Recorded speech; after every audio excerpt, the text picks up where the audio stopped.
Vous êtes nombreux à l'écoute de votre journal. Bienvenue à cette édition du lundi 19 août 2019. Dieu merci Kaliou est à la présentation. Avant tout, les titres. Ouverture ce lundi 19 août de la session extraordinaire à l'Assemblée nationale. Les points à l'ordre du jour sont l'audition du programme du gouvernement Sylvestre Ilunga et son investiture, ainsi que la validation des mandats de certains députés validés par la Cour constitutionnelle. Encore un cas d'Ebola déclaré hier dimanche 18 août dans le territoire de Walikale, précisément dans la zone de santé de Pinga, au nord Kivu. Le comité multisectoriel de la riposte appelle la population de ce coin de la République au calme et rassure que la situation d'Ebola est maîtrisée, surtout après la découverte de 2 molécules curatives. Suivez l'info 24 heures sur 24 sur www.interkinois.net.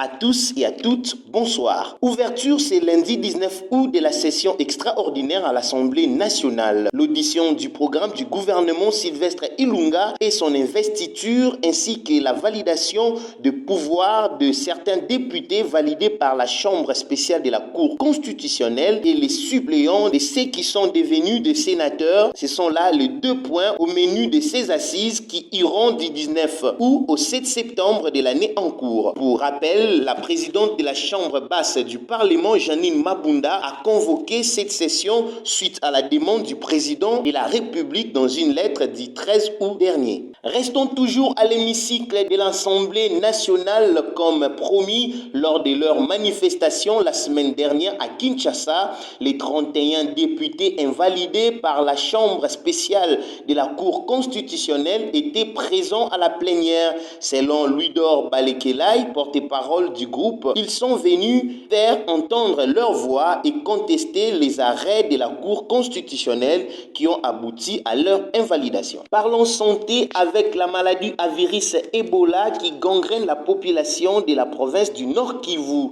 Encore un nouveau cas déclaré hier dimanche 18 août dans les territoires de Walikale, précisément dans la zone de santé de Pinga. Ceci a été révélé dans un rapport journalier publié ce lundi 19 août dans la matinée sur la situation épidémiologique fait par le comité multisectoriel de la riposte. L'identité de cette énième victime n'a pas été précisée dans ces rapports. Signalons que ce nouveau cas est révélé au lendemain de la guérison des 2 patients qui étaient internés au centre de traitement d'Ebola situé à Goma.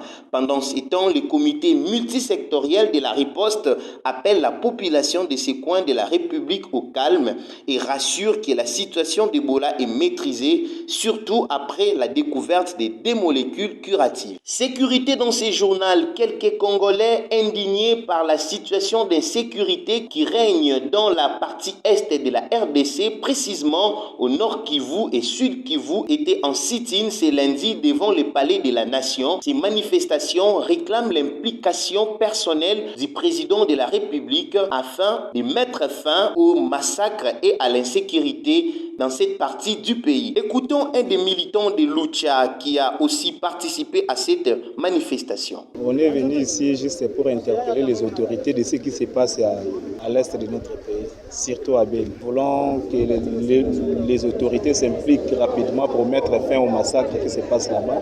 Chaque jour il y a des tueries, chaque jour il y a des massacres, chaque jour il y a presque des pillages.